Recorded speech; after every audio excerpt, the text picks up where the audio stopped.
This is Politics and Media 101. I'm Jeff Browning. Today, as we release this episode, Russia still has roughly 100,000 troops stationed on the borders of Ukraine, raising serious concerns about an invasion there. Dr. Seth Jones is the director of the International Security Program at CSIS. He's an expert on the specific types of Russian equipment and forces involved, and he shared his crystal ball predictions with us for what's likely to happen there and why it's so important. As a quick reminder, all of our events are taped 100% live. Anyone who wants to can join to ask our guests a question. For a schedule of live events, as well as past episodes, and a chance to sign up for our very special newsletter, which will give you our weekly best of delivered right to your inbox, please visit our website, pm101.live. Our next episode this Monday will feature Bill Kristol, a leading American political conservative thinker and writer, founder of the Weekly Standard, and editor-at-large of The Bulwark. If you're listening on your phone or on a computer, go ahead and hit the subscribe button to make sure you don't miss out. Without any further ado, let's roll the tape.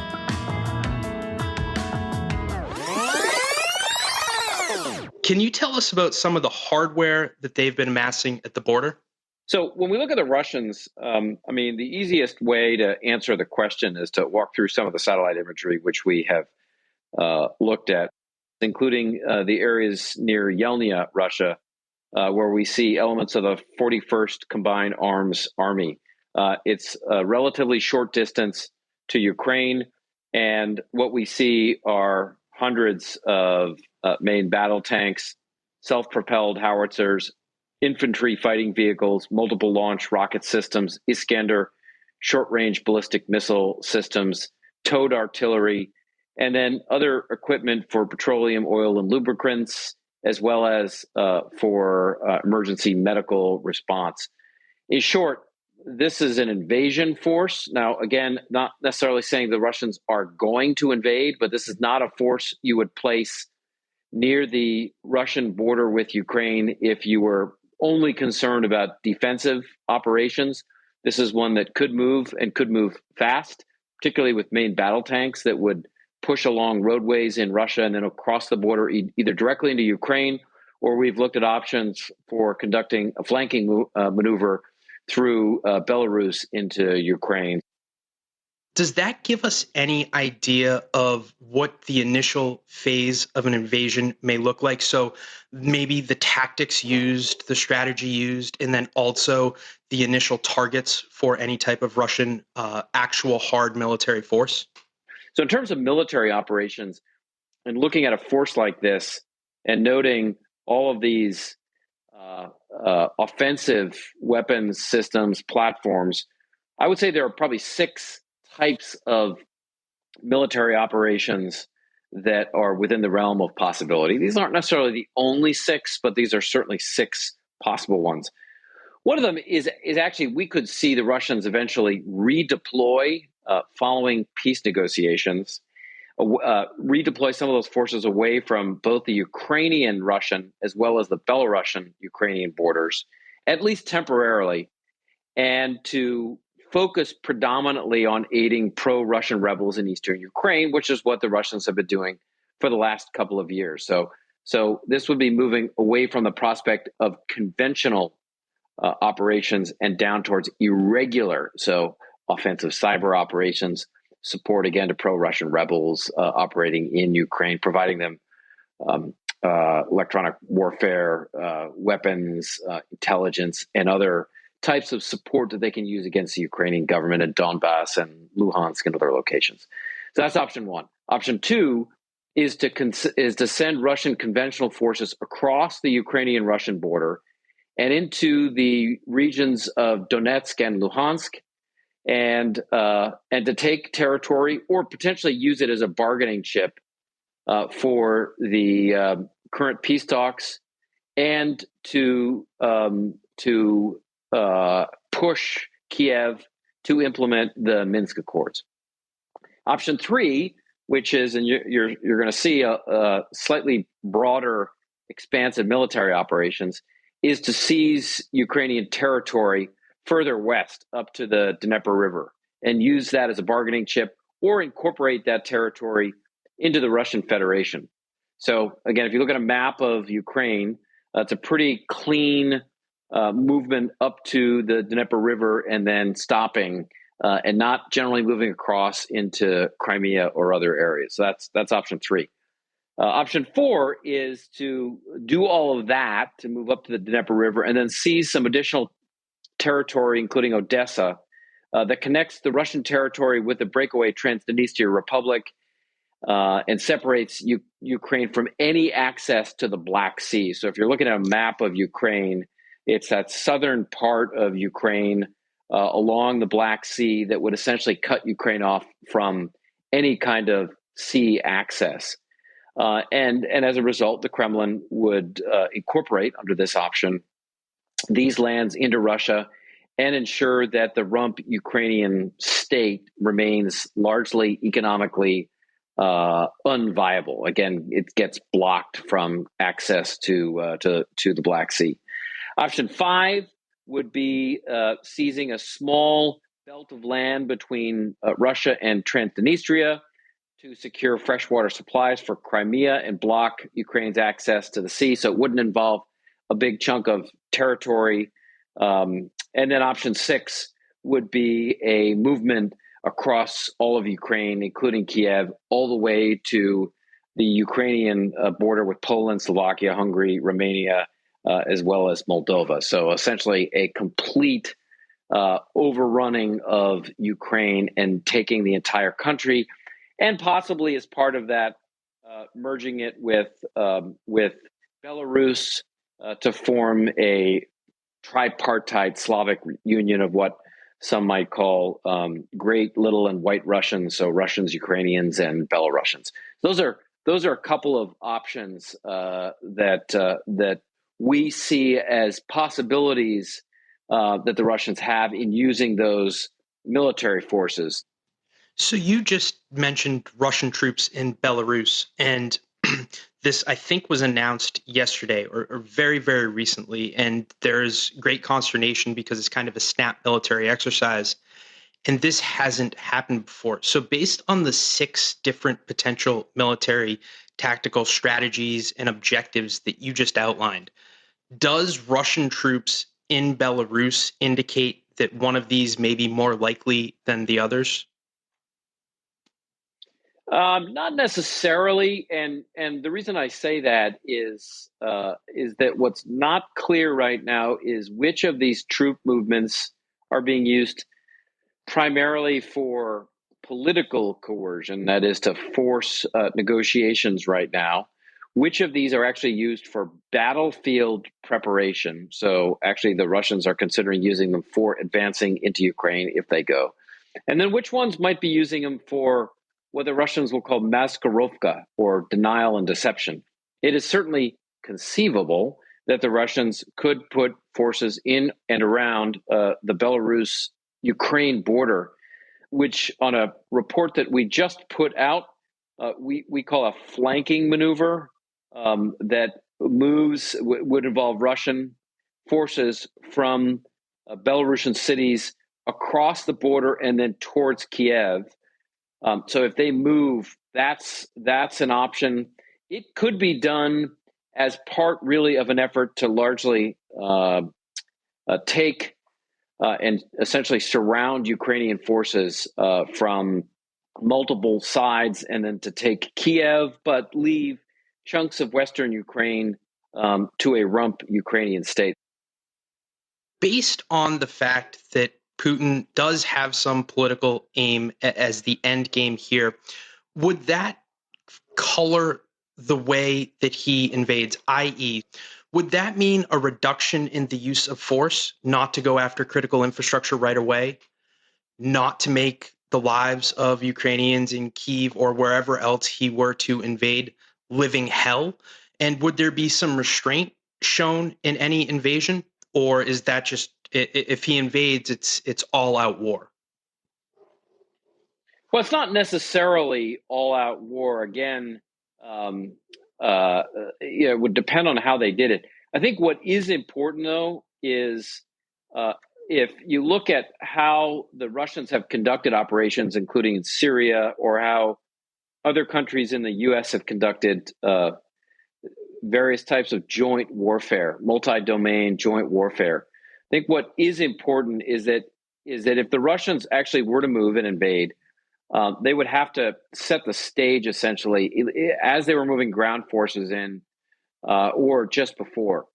That would include conducting offensive cyber operations, targeting potentially command and control nodes for the Ukrainians, maybe targeting air defense systems, satellite imagery assets, so dazzling satellites.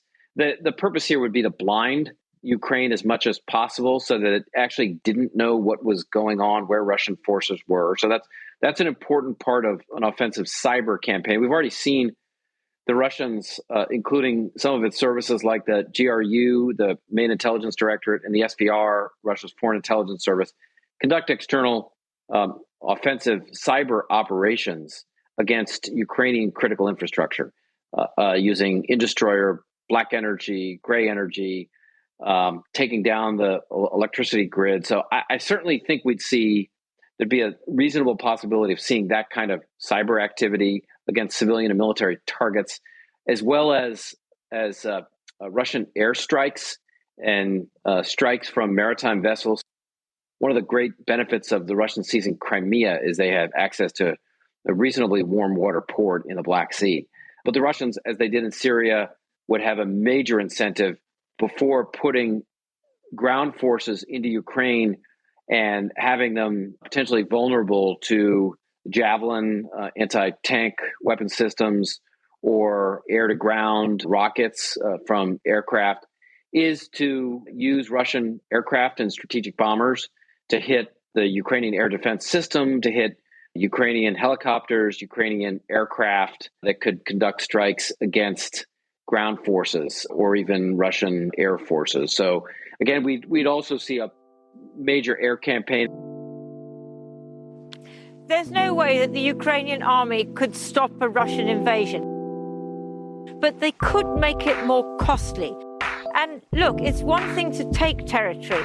The Russians could do that, but to hold it is something completely different. It's interesting that the British have given 2,000 shoulder-launched anti-tank weapons to the Ukrainians.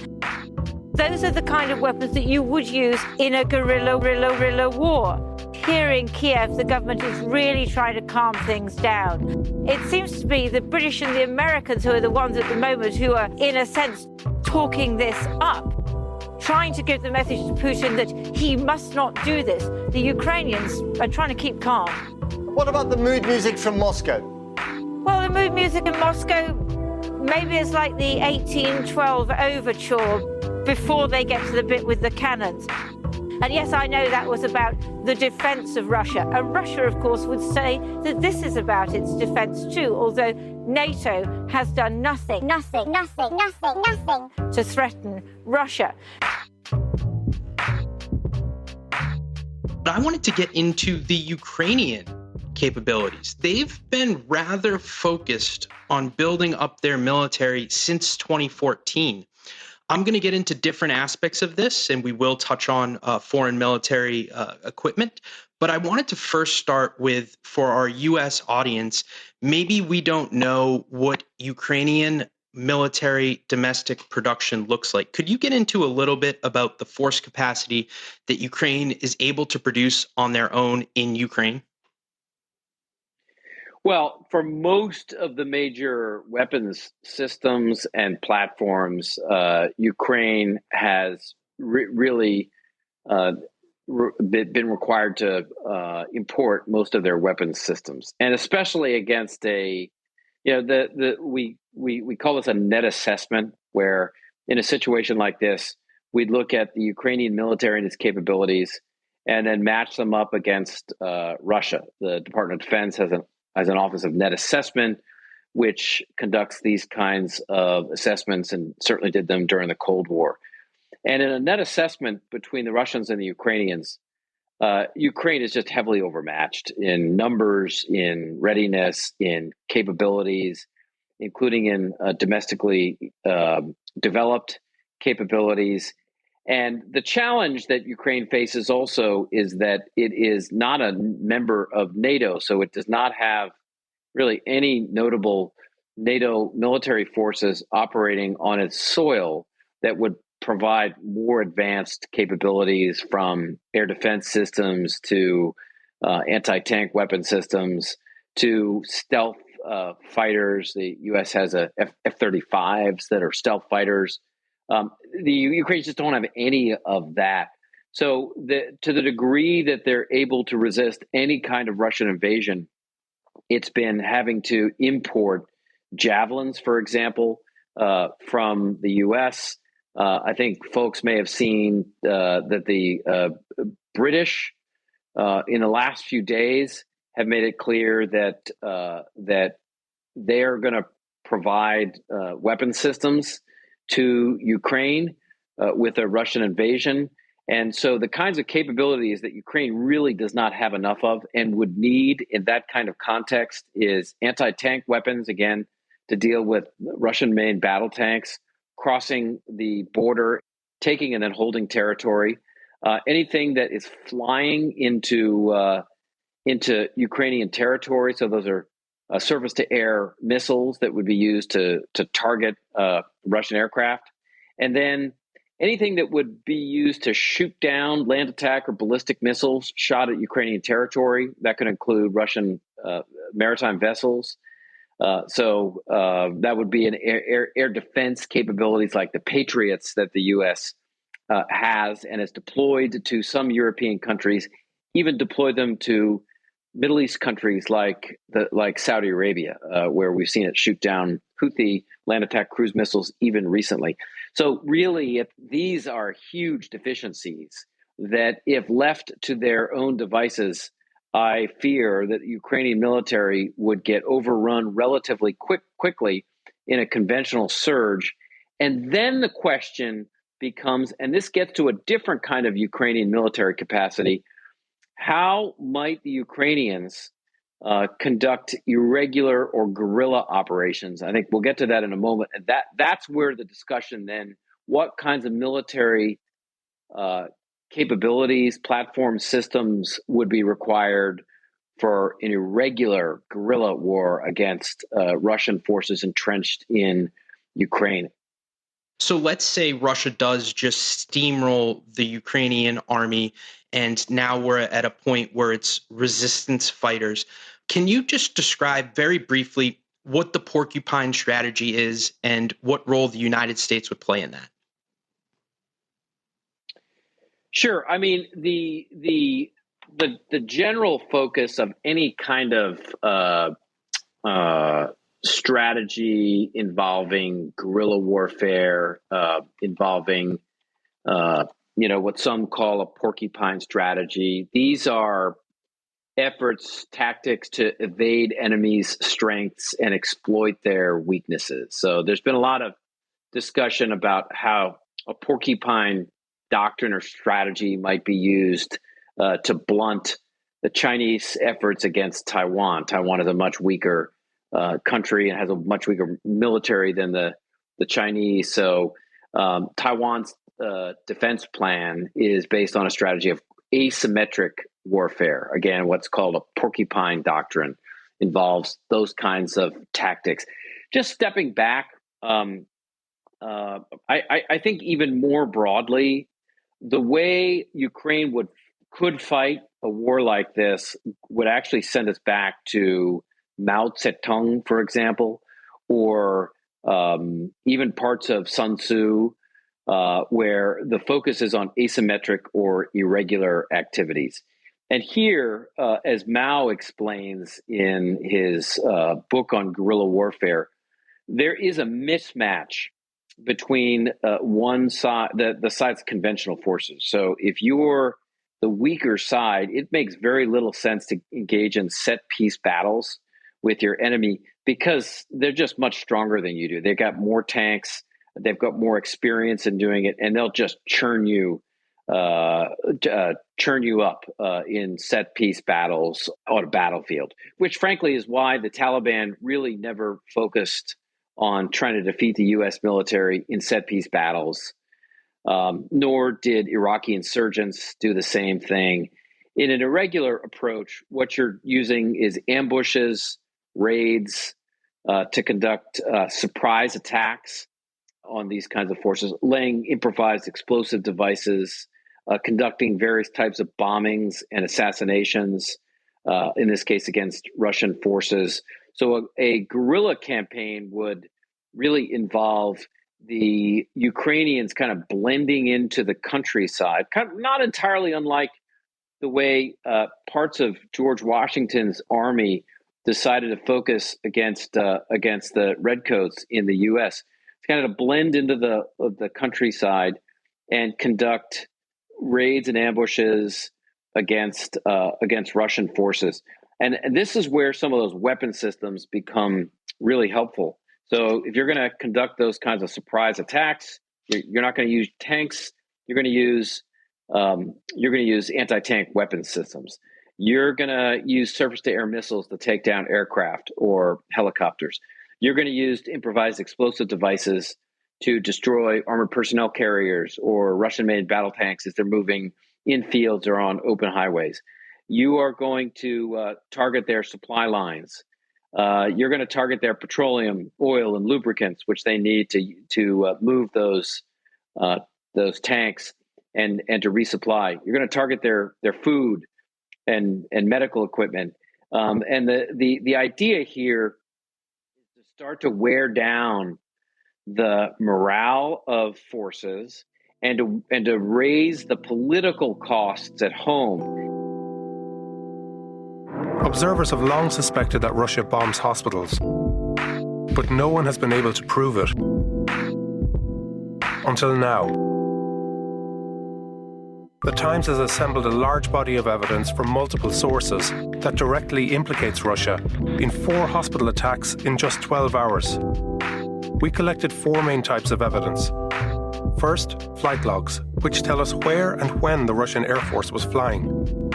Second, thousands of recordings of those radio transmissions as Russian pilots operate in the skies above northwest Syria.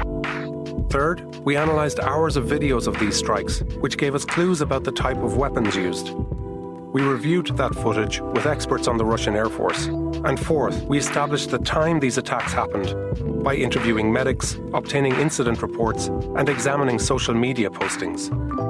Our detailed findings show how Russia repeatedly violated one of the oldest laws of war.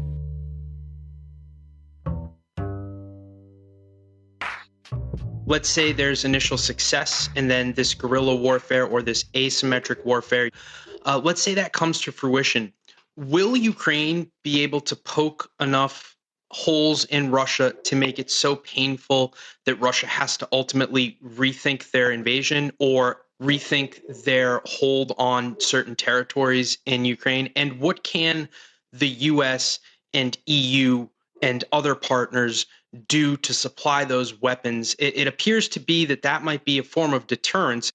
Has the US and the Biden administration and Germany and the UK and other partners signaled to both Ukraine and Russia that if this happens, we will also provide offensive weapons and up-level the weapons that we're providing Ukraine so that they can ultimately stand and fight in this asymmetric way? Well, it's not really clear. There have been some indications, again, probably the most hawkish country right now to support Ukraine is the UK. There have been a number of broad statements from US officials that they would be willing to support Ukraine following a Russian invasion. But it's not clear how much and what kinds of systems the US would be willing to provide. And in case anyone missed it, one of the things U.S. President Joe Biden did say was that he would not commit U.S. forces to Ukraine to defend Ukraine against a Russian invasion, and I think that's certainly true for other European countries. None of them have committed combat troops to Ukraine. It would be certainly possible for the U.S. and other European allies and partners to enact some kind of a lend-lease program to Ukraine.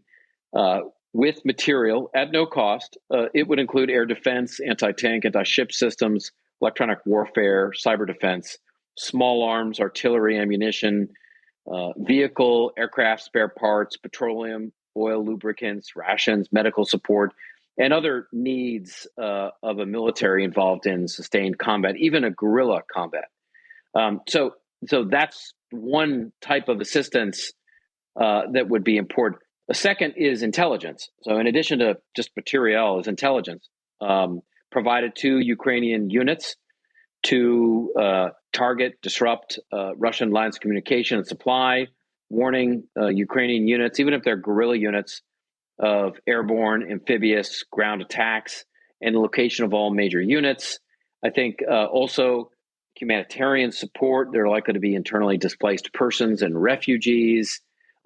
Probably economic support to Ukraine, including energy, if there's a disruption of Russian gas flows to Ukraine or elsewhere. A really important part of public diplomacy and media broadcasts to call for broad political support of Ukraine. The U.S. and other governments should coordinate with non-governmental organizations and the International Criminal Court to document any war crimes inflicted on the Ukrainian people and to demand redress once the war is over. I think any support like this to Ukraine would have to be done with a very clear understanding of what was likely to happen. Russia has proven very adept in the past at destroying armed resistance movements and conducting swift, direct, and brutal actions. And brutally means, does that mean war crimes? I mean, we'll see. You know, chemical weapons were used by the Syrian regime recently against the Syrian government's own people in multiple locations, and the Russian response was largely to protect the Assad government from any kind of retribution, including including war crimes. So, and heavily documented cases over the course of the Russian campaign in Syria of the Russians targeting hospitals and civilian infrastructure. So, I mean, we've seen Russians target civilians, and we've seen Russian allies and partners conduct war crimes, including using weapons of mass destruction, particularly chemical weapons. So it's not out of the question. Let's talk about preventing this war. The Biden administration has outlined, according to David Sanger, 3 different approaches of deterrence. 1, strong financial sanctions. 2, technology sanctions, basically down to anything with a U.S. patent. So an iPhone, an iPad, computers will not be allowed into Russia. And then the third would be arming this type of resistance. But that being said, just recently, out of Germany, our German partners are leaking that the U.S. isn't really showing resolve and that they won't go through with kicking Russia off of SWIFT. So, 1, is the Biden administration actually tough in showing resolve here with the sanctions being threatened? And 2, is it enough to deter an invasion, if not an invasion, deter a large-scale invasion and occupation? In this case, there are some possibilities, particularly if the Russians believed there were significant costs. So let's talk sanctions. So sanctions, it's where the Biden administration started.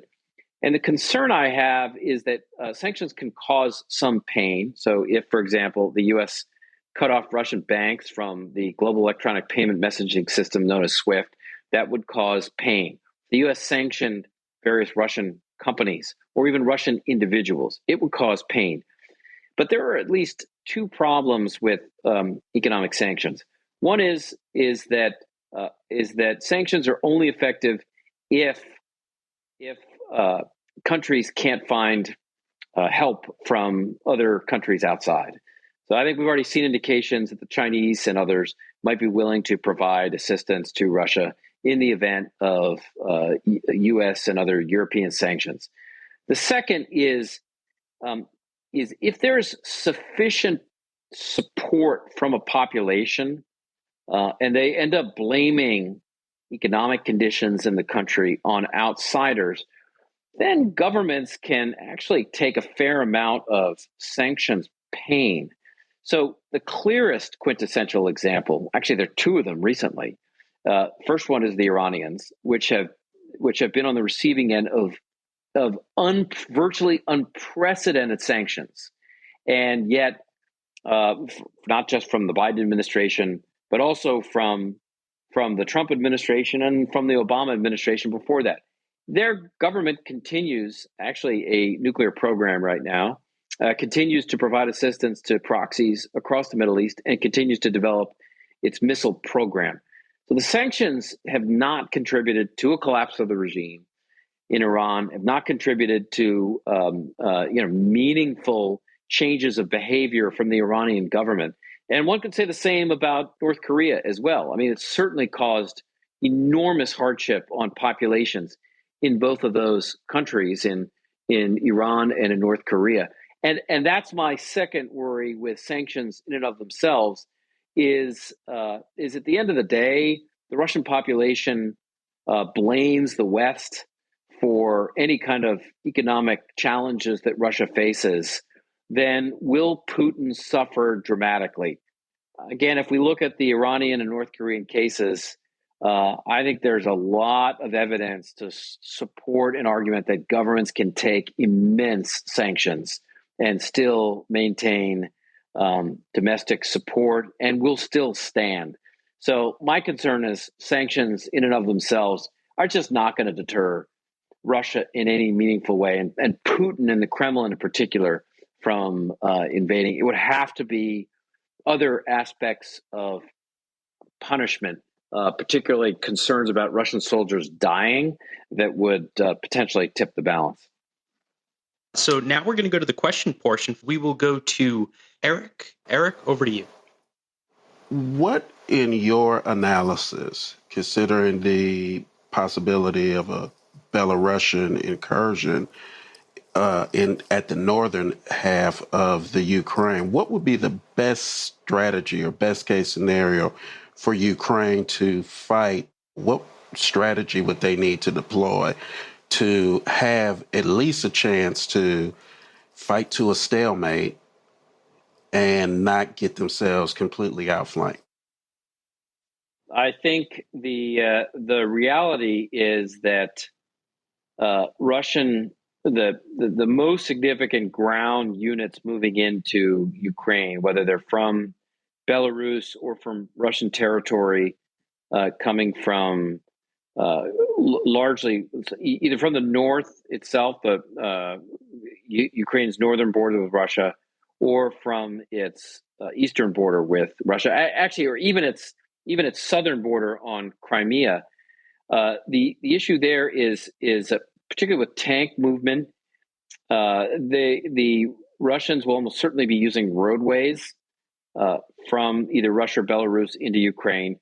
If the Ukrainians can start to use some aircraft or potentially anti-tank weapons like javelins to hit Russian tanks moving quickly, because the reason this is important is Russian speed is of utmost importance.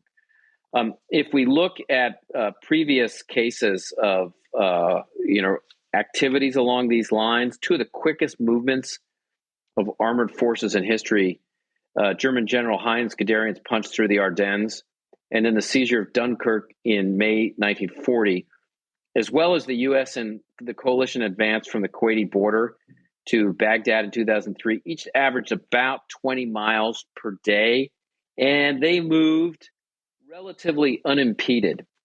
So at speeds of 20 miles per day or so against a determined foe in winter, in the daylight, they can move in decent chunks. If they start getting hit and tanks start getting blown up, either from strikes from the air or from artillery, that will slow the Russian advance. And anything that slows the Russian advance will create possibilities of better armed resistance. So when Russian forces get into cities, if they decide to move into Kiev, for example, or Dnipro, they'll have populations potentially shooting at them from buildings or behind walls. And I think that's anything that slows Russian advance will be problematic for the Russians because, again, what's been critical in these kinds of military efforts is speed. It's what gets incorporated in the Blitzkrieg, in the German Blitzkrieg movement. So, I mean, that's how I'd sort of answer that is anything that slows the Russians down will be problematic for them. Let's start with that EU foreign ministers meeting. They're meeting virtually with Secretary of State Blinken today. They want to provide about €1 billion in support for Ukraine. What's come out of this meeting so far? We saw a very strong statement issued by the EU foreign ministers condemning what they called Russia's continued aggressive actions and threat against Ukraine. In the meantime, NATO troops have been put on standby. Military hardware is being deployed to Eastern Europe. NATO allies deploying more troops, warships and fighter jets to eastern Ukraine, making sure that Russia knows that there will be massive consequences. I do want to ask you a little bit about Germany. There has been some criticism that Berlin is not doing enough to be a reliable ally to Ukraine, particularly with regards to deploying military support. What more can you tell us about that? Well, we asked the German foreign minister here, Annalena Baerbock. Baerbock told us that the German government is standing with Ukraine, that Germany is ready to support Ukraine politically, economically, not to deliver defensive weapons. That is the government's policy so far. We will go to Andy. Andy, over to you. Thank you, Justin. As you say, Britain is being quite hawkish on this, and indeed just this week, as you all know, has actually sent a shipment or shipments of anti-tank weapons to the Ukraine. Do you think that the UK can possibly actually achieve anything meaningful through this, or is it all just signalling and posturing? And if so, as you say, is there a risk of escalation? Where can the UK go from here? Do you read anything into the UK's decision not to request clearance from Germany to fly these munitions across German airspace and rather chose to go, I believe, via Denmark and around to the Ukraine? Is that just purely operational convenience?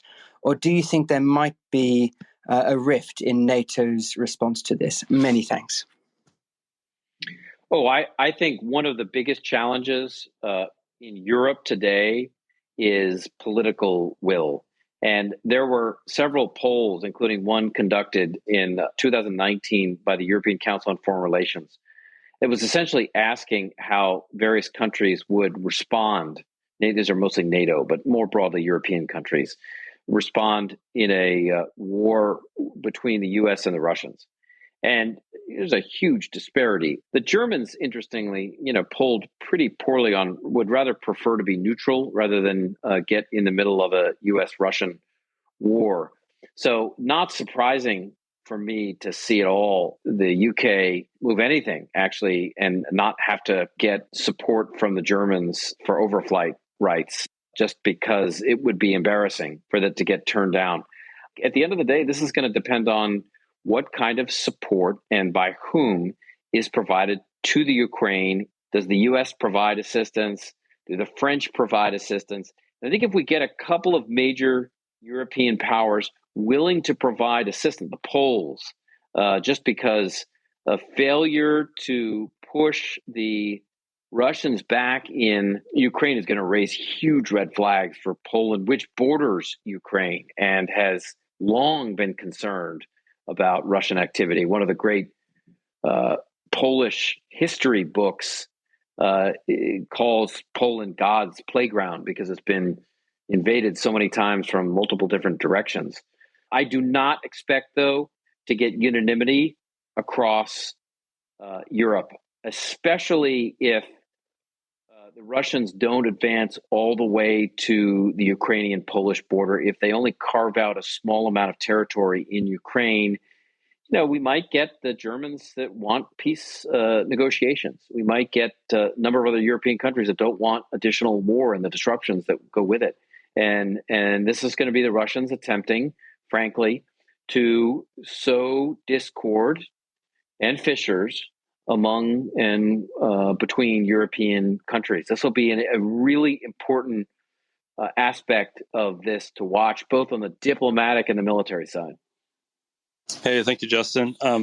In his book, The Grand Chessboard, Zbigniew Brzezinski says that it's a primary interest of the U.S. to deny a single power control of both Kazakhstan and Ukraine. So, I don't know if you buy that or support that, but given that, is it time for the U.S. to just basically, we're going to have to stand up, man up, and do what it takes to check this bullying, make Russia feel some heat where it's weak? I'm thinking about Kaliningrad and also the Pacific, parts of Russia as well, the Far East. Thank you. Yeah, Zabig, obviously very smart, actually also a former CSIS colleague. His office still sits at our organization. Phenomenal strategic thinker. On his comment on Kazakhstan and Ukraine, I do think the bigger picture that Zabig often talked about, and I think we've seen it over the last couple of years with the Russians, is that if one thinks that Putin is going to stop if we're able to cut a deal with him in Ukraine, if he takes Ukraine, that he'll stop. I mean, he took Crimea and it wasn't enough. He then started a war in eastern Ukraine. That wasn't enough. As long as Ukraine stayed pro-Western, he wanted all of Ukraine. And I think the question here is if Putin is not stopped, then I think it raises numerous questions about other countries, including that have democratic tendencies, which the Russians are going to view as pro-Western. Take the Georgians, for example, or if Russia succeeds in Ukraine and you are in the Baltic states right now, or you're in Poland, very close to that Ukrainian border, or in the Baltic states, you're actually on the Russian border with the Baltic states. You're going to be extremely nervous. So I do think that if Vladimir Putin sends in his military forces into Ukraine, I think there is a great need in this day to push back against taking territory by force and a foreign invasion. I think there is no question that if Putin is able to succeed, he will continue to use that as an indication of weakness and expand. So, what does that mean? You raise Kaliningrad. I do think the one thing that one would have to be careful about is the Russians already feel insecure. So how do you at the same time show a backbone, but not worry the Russians too much about an invasion in their territory? I would just say more broadly, what I take would be an important kind of red line, and I think this will be if the Russians go in, this is what I would hope the U.S. would do, is this sets a new Iron Curtain, and the U.S.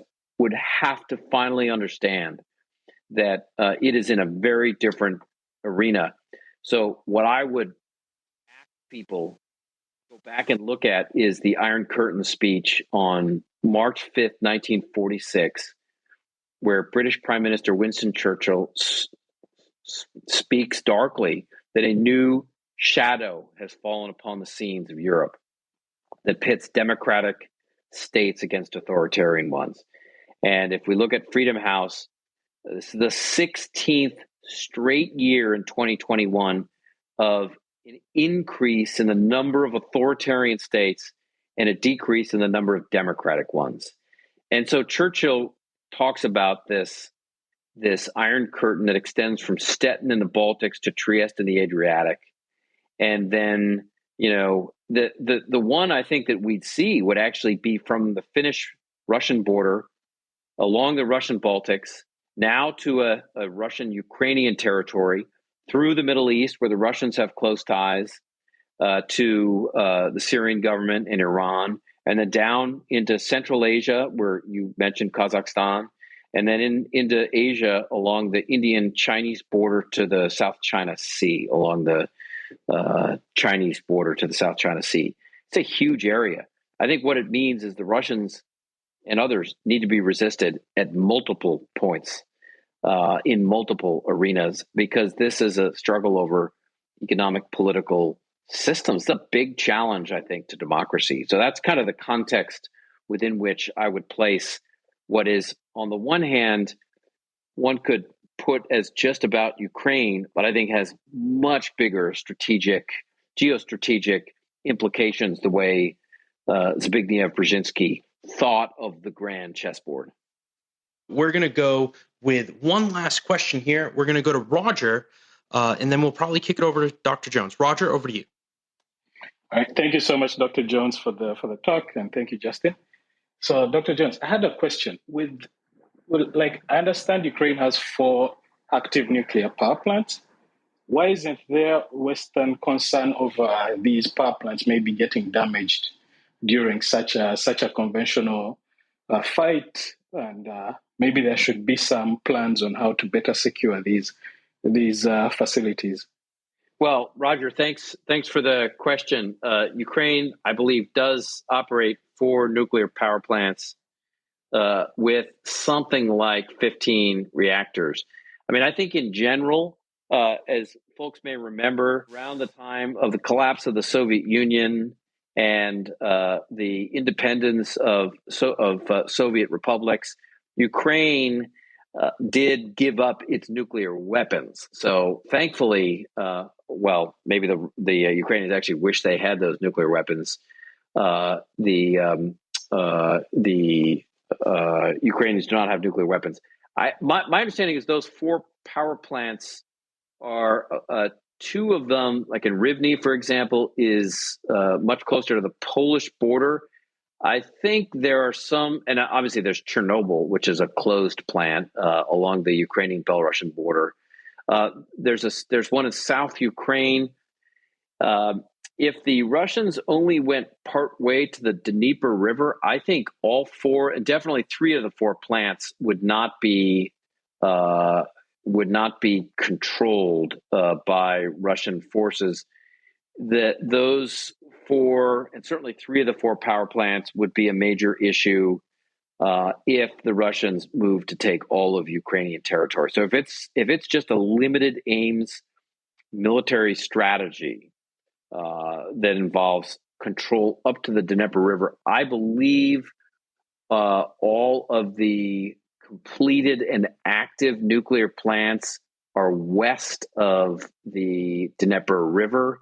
There's the one in Zaporizhzhia, which is close. Anyway, I actually don't know which side of that river it stands on. That may be the one vulnerable on it. It's close to that river anyway. But I do think it does raise questions about control over the reactors. And I think, what would be concerning is there were heavy combat operations in or near the nuclear reactors. But it is interesting. I have heard very little discussion about those nuclear plants in Ukraine and any challenges if something happened to them. That's an interesting question. One would hope in the U.S. That if they were damaged, the lead agency for responding quickly on the military side is United States Special Operations Forces, which is the lead weapons of mass destruction combatant command, that it would be able to send in special operations teams to help, obviously, with Department of Energy and others. But I'd say it's a really interesting question, Roger. Thank you. I think all of our questions tonight from the audience were absolutely great. Dr. Jones, I have to thank you. Do you have any last thoughts? Well, I want to end just by quoting Churchill, because I think what Churchill says at the end of that speech is important for us to remember. And he says, if the Western democracies stand together in strict adherence to the principles of the UN Charter, their influence for furthering these principles, so democracy, human rights, etc., will be immense, and no one is likely to molest them. So again, this is the end of the Iron Curtain speech. But he also goes on to note a word of caution. If, however, he says, they become divided, so think the US, the Europeans, or they falter in their duty, and if these all-important years are allowed to slip away, then indeed catastrophe may overwhelm us all. And my ending comment, just to build on Churchill here, I think we're at a moment where if we see authoritarianism, which is really what the fight in Ukraine, I think, is predominantly about, is the Ukrainians have moved in a direction where they want democracy, they want an open society, free press, freedom of religion, a capitalist economic system. They actually want to be members of the European Union. They certainly want to be members of NATO, but they've chosen sides. The Russians are attempting to bring them back into the Russian orbit. It's an authoritarian regime. You don't get to vote for Vladimir Putin. He's essentially leader for life or close to it now. State-run media, a very different choice, political, economic system. So I think the issue here is if there is sufficient cooperation between democratic states to stand up to authoritarian regimes, then I think that we will see a struggle for the next several of decades. But I think that democracy, the capitalist economic system, will win out in the end. But I worry about breaking up into fissures and divisions amongst democratic states. This is too important right now to be standing on the sidelines. And so that's what I hope people go back to Churchill's wise comments at the beginning of the Cold War that encourage us to stand up for our principles and to cooperate amongst the countries that share those. That's where we stand today. That's all we have for you today. Again, huge thanks to Dr. Jones and CSIS, to our audience for their questions, and to you for being here. As a quick reminder, all of our events are taped live. Anyone who wants to can join to ask our guests a question. For a schedule of live events, as well as past episodes, and a chance to sign up for our newsletter, which will give you our weekly best of delivered right to your inbox, please visit our website, pm101.live. Our next episode this Monday will feature Bill Kristol, a leading American political conservative thinker, writer, founder of the Weekly Standard, and editor-at-large of The Bulwark. If you're listening on your phone or on a computer, go ahead and hit the subscribe button to make sure you don't miss out. This has been Politics and Media 101, produced in partnership with Clubhouse. I'm Jeff Browning on behalf of Justin Higgins, our co-founder, and our team. Thank you very much for being here. We hope to see you and hear from you soon.